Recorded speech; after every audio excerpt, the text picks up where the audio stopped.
Humans of the cardboard, welcome back yet again. Here we go. We're talking about 5 cards that I believe that can actually be released from the banned section of the ban list. Important to note that not all of these cards, I believe, should probably go to 3, but can at least come off the banned section of the list. I think starting a new year, it's important to get into this because it may not happen on this right next ban list because Konami's kind of feels a little erratic in how they kind of choose to release certain cards. But maybe down the line after, maybe on the second, third, or maybe even the last ban list of the year, maybe we see, any of these cards come off. So there's a lot going on here. I will say this, in the last year, Konami has moved quite a bit of stuff off the list. There's not a ton as I go through. There's a handful where I'm like, okay, there's definitely arguments here. There's not a ton of like filler though. I mean, we had Time Seal on here for a while, random cards like that where you're just like, this doesn't need to be banned anymore. They kind of cleaned up a lot of that stuff. They did a relatively good job as far as that is concerned. So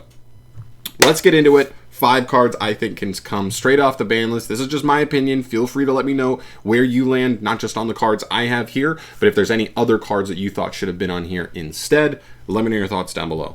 Let's get into it. Number 1, Ancient Fairy Dragon. This one's kind of an easy one, to be honest. This just got an errata in the OCG in December, which means we should most likely have an errata as well coming up pretty soon here to theirs. And, if that's the case, then Ancient Fairy Dragon will probably come off the list for us as well. Essentially, it becomes like hard once per turn on both of its effects, which is very important. Not being once per turn is pretty crazy for a card that can essentially just search any field spell in the game.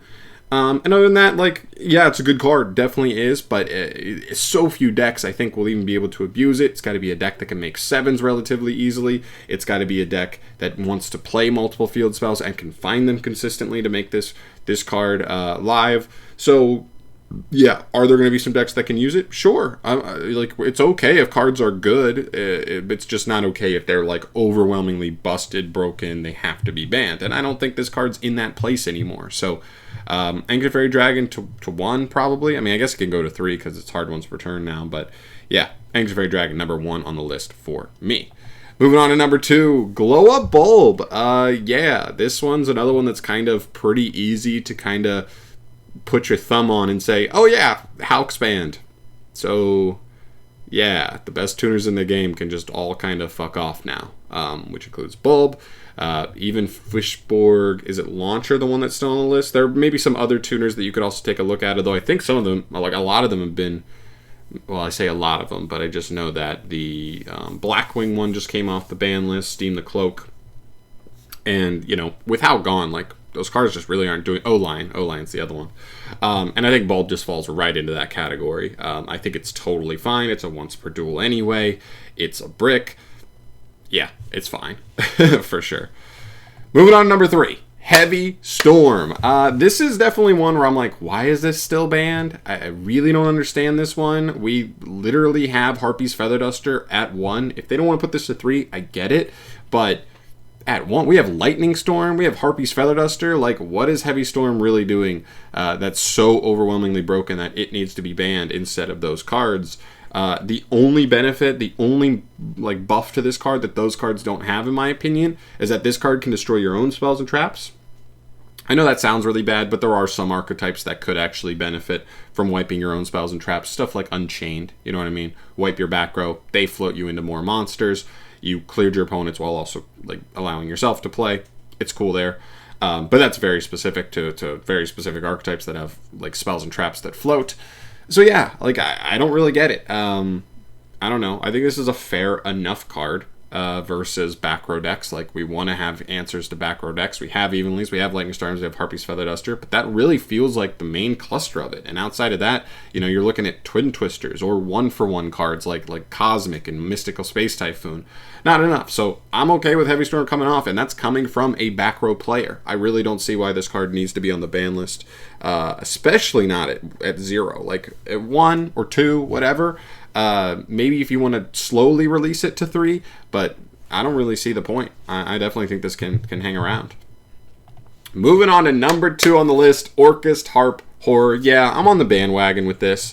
It's just power crept. Orcust is just Sorry, it's not as good as everything else. Orcus was never that good at playing through Interruption. It had a really good payoff and had a really good grind game, but as far as like a one-turn scenario, it was never really that good at playing through Interruption. Sometimes it could beat one Interruption, but usually if you had 2 hand traps, like Orcus was not playing through it all too often. So Harp Horror, definitely down. I think this could go to 3. I bet they would put it to 1 first. I think it could go to 3. I think the difference between 1 and 3 is not that huge because they just recycle it anyway.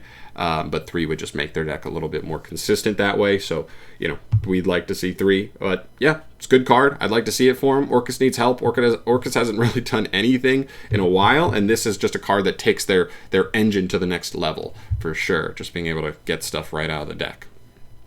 And we never even saw, in the TCG at least, Harp Horror plus Girsu in the same format, because I believe they had already banned Harp before they even released Girsu, which was really strange. But I'd like to see them function together. Be really cool. And number 1 on the list, for sure, for me, personally, Zoodiac Dryden. This card makes no sense to me on the ban list. Seriously, guys, I want you to go, if you aren't looking, actually, you know what, screw it, I'll show you right here, actually, I already have it open. If you look at the Exceed monsters on the ban list right now, and honestly, it just kind of, it's almost the same thing for just any extra deck monster on the ban list here, because obviously they're all way easier to access than like most main deck cards, because, you know what I mean, they're just always available. Here's the difference. Go through the Exceeds right here, and how many of these cards are either an insane generic like enabler / like search card, you know what I mean, getting you access to anything, or being an insane combo enabler, or are just like an insane win condition, right? Lavalval Chain, sending any card, broken. MX Saber Invoker, summoning like a somewhat generic type of monster just straight out of the deck, no restrictions. Broken. Shockmaster, insane win condition, the game's just over. Galaxy Tomahawk, insane combo enabler. Rongo Miniad, the game's over. Dark Matter Dragon, enabler to like really crazy rank 8 plays. Utopic Zexal, game's over. Azathoth, game's over. Calamities, Zang, game is over. Zen Mighty, just pulling monsters straight out of the deck. I also think he's not once per turn. Get that. Broadbull, generic searcher in the extra deck, broken. And then there's Dryden.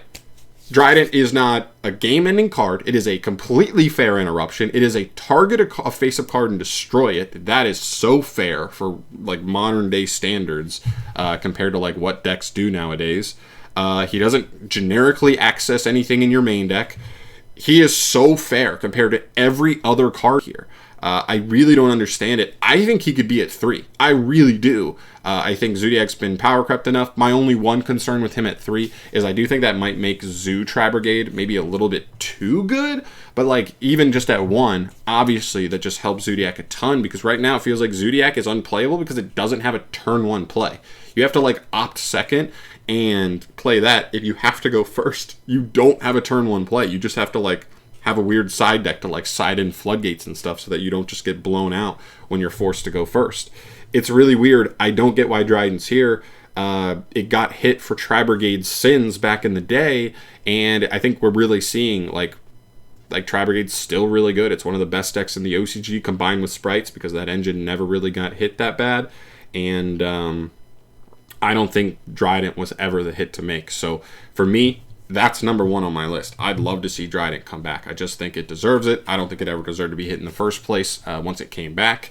And I think we're kind of seeing that here, especially when you compare it to every other Exceed monster in the banned section. It makes no sense whatsoever. So there you go. There's my top 5. Dryden, Harp Horror, Heavy Storm, Glowup Bulb, and Ancient Fairy Dragon. Let me know your thoughts down below. What does your list look like? If you could make 5 cards that deserve to come off the ban list, within reason, okay? Nothing wild, all right? Don't you know, realistic. We're talking realistic. I think it's realistic that all 5 of these cards could come off the ban list, at least the ban section in 2023. So I want to hear your guys' thoughts down below. Thank you so much for watching today. Otherwise, I'll see you in the next video. Peace.